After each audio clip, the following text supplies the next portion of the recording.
देखिएगा, हमारे SP madam आज और सभी हमारे जो अधिकारी हैं सभी उनके साथ बैठक हुई है, मीटिंग ली है कि लॉ एंड ऑर्डर के जो कहीं न कहीं सवालिया निशान खड़ा करते थे और पिछले 10 दिनों के अंदर 3 चेक हुए, जिसमें एक फायरिंग का हुआ हमारे एक रेस्टोरेंट पर और 2 हमारे व्यापारी भाइयों के साथ जो उनके साथ लूटपाट हुई और उसके साथ साथ एक नशे का भी बड़ा मुद्दा। वो सारी चर्चाएं हमारे जो संगठन है उनके जो लोग हैं उनके साथ बैठक में चर्चा हुई है। उसमें लॉ एंड ऑर्डर मेंटेन कैसे हो और हमारा व्यापारी भाई जो आज कहीं न कहीं मैं भी कह सकता हूं कि एक भय का माहौल जो इन वारदातों की वजह से बना, उस भय से बाहर होकर खुल के अपना व्यापार कर सके, हमारी बहन बेटी सुरक्षित हो, उसको कानून व्यवस्था को दुरुस्त रखना हमारे अधिकारियों की जिम्मेवारी है, हमारी सरकार की जिम्मेवारी है।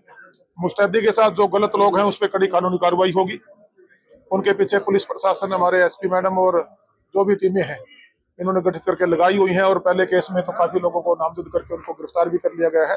2 केसों की गिरफ्तारी जल्दी हो जाएगी जो एसपी मैडम ने बताया और कड़ी कानूनी कार्रवाई होगी। मैं आम नागरिकों से भी अपील करना चाहूंगा कि सरकारें भी काम करती हैं, जनप्रतिनिधि उड़ाते, मैं भी अपनी जिम्मेवारी से काम कर रहा हूँ, अधिकारी भी काम कर रहे हैं। हो सकता है इक्का दुक्का अधिकारियों की शिकायत आई है, उनके खिलाफ भी कार्रवाई होगी, लेकिन आम नागरिक को भी कहीं न कहीं जुड़ना होगा। अभी शिकायतों में मैं देख रहा था कुछ भाई नाम बताने से भी घबराहट महसूस कर रहे थे।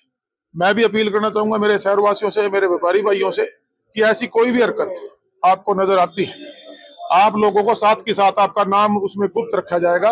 आप पुलिस प्रशासन में डायरेक्ट जो नंबर प्रशासन के अधिकारियों की तरफ से दिया हुआ है उस पर भेज सकते हैं, एसपी मैडम पे व्हाट्सएप कर सकते हैं। अगर बाई चांस फोन नहीं उठता है तो व्हाट्सएप पर भी आप वो इंफॉर्मेशन शेयर कर सकते हैं और उसके बाद भी आपको लगे कि वहां पर कोई कार्रवाई नहीं होती तो आप मेरे को भी बता सकते हैं और मेरे व्हाट्सएप पे भी शेयर कर सकते हैं और एक व्हाट्सएप ग्रुप भी बनाया उस पर भी ये डाल सकते हैं।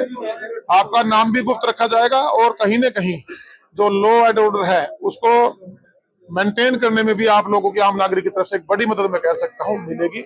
मेरी सभी मेरे टोहल का वासियों से, शहर वासियों से, व्यापारी भाइयों से अपील है और भाई आप लोगों का साथ रहेगा तभी हमारे शहर के अंदर जो लॉ एंड ऑर्डर है वो 100% हम मेंटेन कर पाएंगे। मैं इंश्योर करता हूं शहरवासियों को, घबराहट में रहने की जरूरत नहीं है।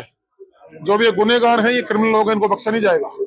कड़ी कानूनी कार्रवाई इन पे होगी और उनको बहुत जल्दी फौरी तौर पे जो हमारे एसपी मैडम ने कहा, इनको जल्दी गिरफ्तारी कानून की गिरफ्त में होंगे और उन पर कड़ी कानूनी कार्रवाई होगी। जो हमारे जितने भी कनेक्टिविटी हैं उन पर सब पे नाके अभी दुरुस्त करेंगे हम और पेट्रोलियम भी शहर के अंदर होगी और जिन अधिकारियों के खिलाफ जो शिकायत हमारे संस्था, जो हमारे सामाजिक संस्थाएं हैं इनकी तरफ से आई है कि कहीं न कहीं अंदर ही लीकेज है, उसको भी मैडम एसपी मैडम के संज्ञान में आया, उन पे भी कार्रवाई होगी। शहर में सर कैमरे नहीं चल रहे, सीसीटीवी जो सीसीटीवी कैमरे ऑलरेडी लगे हुए हैं उसकी पहले भी शिकायत थी। हालांकि नए सीसीटीवी कैमरों का प्रपोजल शहर की तरफ से हमने नगर हमारे परिषद की तरफ से भिजवाया हुआ है।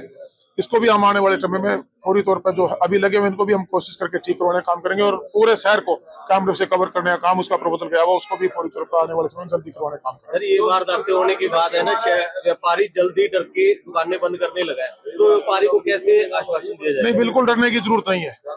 आप लोग खुलकर अपना व्यापार करें। ये छोटी मोटी हरकतें हुई हैं, इन पे कड़ा संज्ञान प्रशासन की तरफ से भी लिया गया है और हमारी तरफ से भी लिया गया है। मैं फिर इंश्योर कर रहा हूँ कि इन पर कार्रवाई होगी। आप अगर कमजोर होंगे तो वो और डराने और धमकाने की कोशिश करेंगे। इस तरह के लोगों से डरने की जरूरत नहीं है।